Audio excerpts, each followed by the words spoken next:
मुझे तलाक नहीं चाहिए। एक महिला अपने पति को तलाक दे रही थी। उसके 2 बच्चे थे। महिला के वकील ने सारी तैयारी कर रखी थी, बस पति के साइन बाकी थे। पति ने वकील से एक अनुरोध करते हुए कहा, मुझे पता है कि अब मैं अपनी पत्नी और बच्चों से जीवन भर के लिए दूर होने जा रहा हूँ। मेरी एक गुजारिश है कि मेरी पत्नी से कहो कि मैं अपनी पत्नी और बच्चों के साथ आखिरी कुछ घंटे बिताना चाहता हूँ। वह बच्चों को कल कोर्ट में ले आए, वहां से मैं उन्हें अपने साथ ले जाऊंगा। उसके बाद मैं आकर हस्ताक्षर कर दूंगा। सुबह उसकी पत्नी और बच्चे कोर्ट में आ गए। पति ने अपनी पत्नी और बच्चों को कार में बिठाया और उन्हें घुमाने ले गया।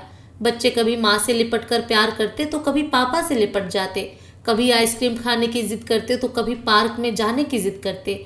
उनके पापा ने उनको आइसक्रीम खिलाई, उसके बाद होटल में ले जाकर अपने हाथों से खाना भी खिलाया और अपने बच्चों को देखते हुए उसके आंखों से आंसू भी झलक रहे थे। फिर अपने बच्चों को पार्क में लेकर गया। वहां जाकर बच्चे खुशी से खेलने लगे और साथ ही अपने माता पिता से लिपट जाते और माता पिता भी उनसे प्यार करते थे। फिर पापा ने अपने बच्चों और अपनी पत्नी के लिए ढेर सारे गिफ्ट भी खरीदे और बच्चों को कार में बिठाकर कोर्ट की तरफ चल पड़े। बच्चे अपने पापा से कहने लगे, पापा पापा हमें नानी माँ के घर नहीं जाना, हमें अपने घर जाना है। माँ से कहो ना कि वह हमें अपने घर ले चले। काफी समय बीत चुका था और वकील बार बार फोन कर रहा था कि कोर्ट बंद होने वाला है, तुम लोग जल्दी से आ जाओ, मुझे भी अपने घर जाना है। मगर पति का अपनी पत्नी और बच्चों से बिछड़ने का मन नहीं कर रहा था। पति की आंखों से आंसू बहने लगे। बेटी ने देखा तो फौरन पूछा, क्यों रो रहे हो पापा? पिता ने कहा, नहीं मैं नहीं रो रहा हूँ, मेरी आंखों में कुछ चला गया है। रास्ते का सफर बड़ी जल्दी खत्म हो रहा था और ना चाहते हुए भी कोर्ट पहुंच गए। बच्चों ने कहा, हम कहाँ जा रहे हैं?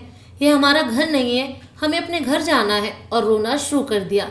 पिता ने अपने आंसुओं को रोकते हुए दबी आवाज में कहा, बेटा अभी चले जाएंगे घर, बस यहाँ थोड़ा सा काम है।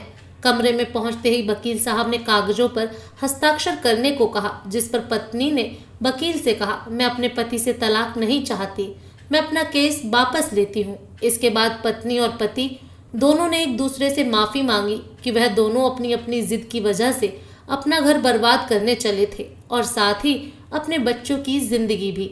अपने अहंकार को थोड़ा अलग करके किसी और की सहायता लेने के बजाय पति पत्नी खुद अपनी समस्याओं को सुलझा लें तो कई गलतफहमियां दूर हो जाएंगी और कई रिश्ते टूटने से बच जाएंगे। मेरी कामना है कि यह बात लोगों के दिलों तक पहुंचे और वे अपने अनमोल रिश्तों को खोने से बच जाएं। मालिक हम सबको सही निर्णय लेने की क्षमता प्रदान करे और हमें रिश्ते जोड़े रखने वालों में से बनाए, ना कि रिश्ते तोड़ने वालों में से। दोस्तों, आपको ये छोटी सी कहानी कैसी लगी कमेंट करके ज़रूर बताएं।